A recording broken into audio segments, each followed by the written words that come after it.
Ladies and gentlemen, as said in class and before the setup of these, we're going to be looking at coordination and subordination. I'm going to go right past the opening portion in this one. Your section does not need this initial portion here. If you want to look through the slides of these first couple of frames, they are going to be in your content file in D2L. It is the breakdown of the PowerPoint, and you'll see the point that they're making with those shorter sentences and the use of coordination, subordination, how it improves fluidity and makes ideas relate to one another more clearly in a paragraph structure and in your writing. In the writing, you want to use a variety of sentence structures. There are three types of sentences that we're studying in this lesson in the opening portion. You got the simple sentence, the compound sentence, and the complex sentence. Now, the simple sentence, as I stated before, is the structure with the independent clause, which is a subject, a verb, and a complete idea, or a subject and predicate phrase. That's set up as your basic format for the independent clause. When someone talks about there being a sentence, that's what they're referring to. The compound sentence is any structure that combines two or more independent clauses. The complex setup is when we're combining independent with dependent clauses, and that's what we're going to be getting to into the second video. So the first video today, we're just looking at a little bit of simple sentence structure and compound sentence structure, which is going to be on your handout for coordination subordination. Compound sentence structure is coordination. So the simple sentence has one independent clause. It's a subject and a verb, and as I stated, a complete idea. So here we have a subject of I, the personal pronoun, and the verb of live.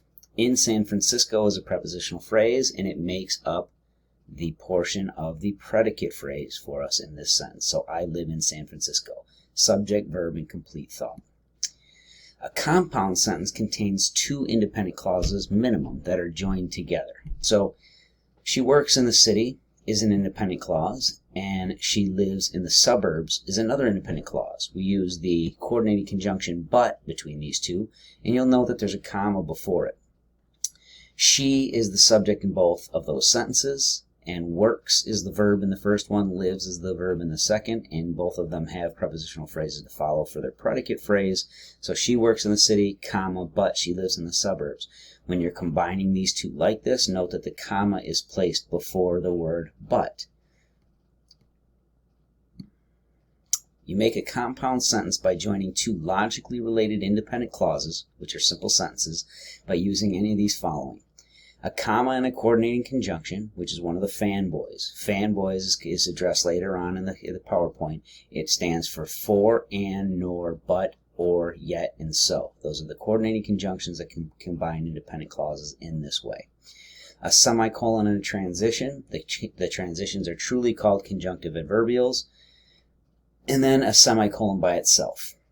And there are some pretty easy parameters to follow with that. I caution against it unless you really know what you're doing with those. So, but anyways, independent clause with coordinating conjunction and independent clause. As we saw in the first example, here we have an independent clause. He couldn't watch the show.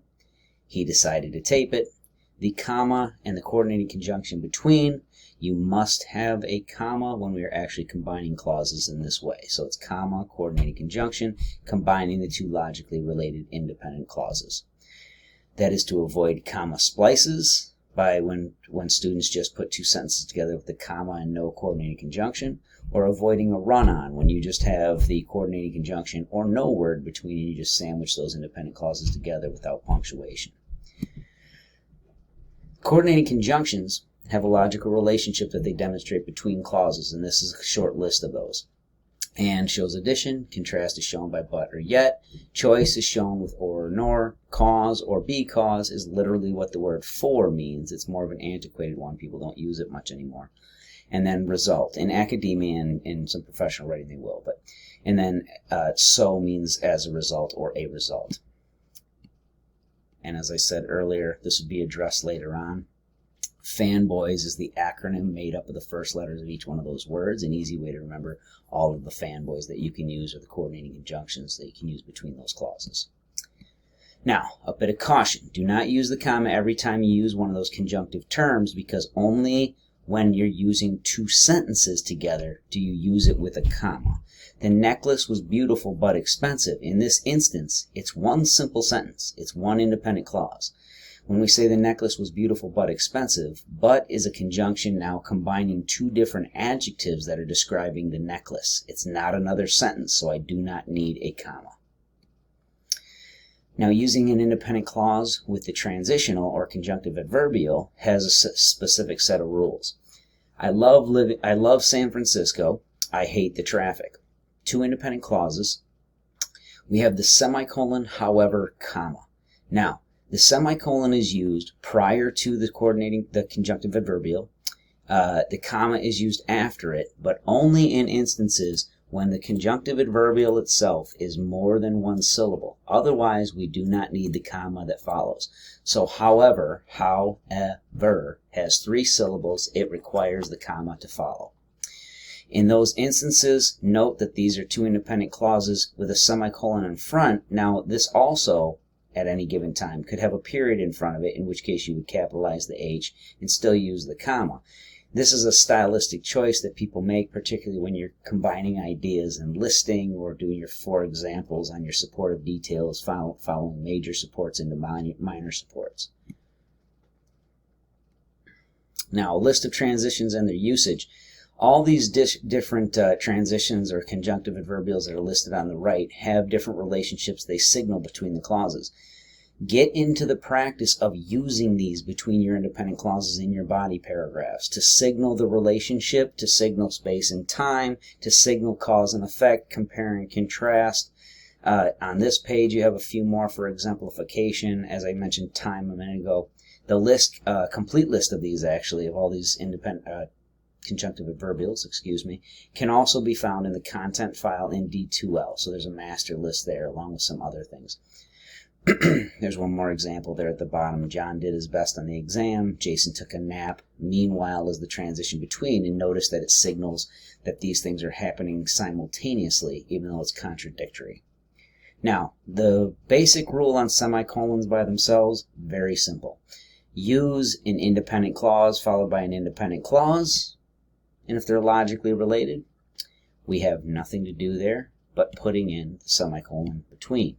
Now, the thing to understand here is that you can always use a period between independent clauses.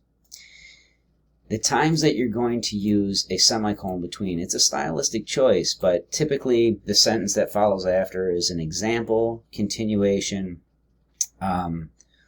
or an explanation of the clause that came before it. Those are typical ways to do it, but it is something that you can make the decision on your own when you feel that you haven't finished an idea and you're going to tag onto it with another clause, or if you're listing sentences, you know, I ran to the store, I bought a bottle of milk, I got back in time, yada, yada, yada.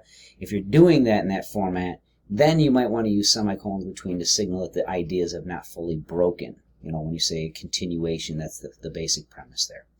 So this is the basic setup for these guys on the coordination portion of your coordination subordination handout. Make sure that you look down at the bottom of your sheets that you guys have for those and answer the questions.